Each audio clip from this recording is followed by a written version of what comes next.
नवी दिल्लीत राज्यसभेत ट्रान्सजेंडर व्यक्ती हक्क संरक्षण सुधारणा विधेयक 2026 काल आवाजी मतदानानं मंजूर करण्यात आलं। हे विधेयक तृतीयपंथीय समाजाचा सन्मान, सक्षमीकरण आणि सामाजिक समानतेवर लक्ष केंद्रित करते।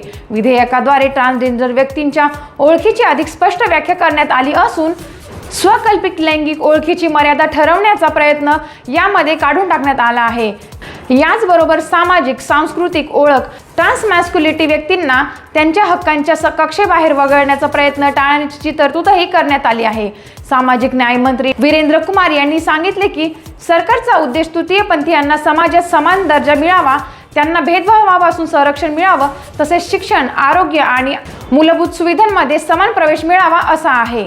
या विधेयकाच्या माध्यमातून तृतीयपंथीय समाजाचे सन्मान आणि सक्षमीकरणावर सुनिश्चितता करण्याची प्रक्रिया अधिक मजबूत होणार आहे। तसेच हे पाऊल समाजातील भेदभाव कमी करण्यासाठी आणि सर्व नागरिकांना समान संधी देण्याच्या दिशेने महत्त्वाचं मानलं जाणार आहे। अशाच घडामोडींसाठी पाहत रहा टाइम्स ऑफ महाराष्ट्र।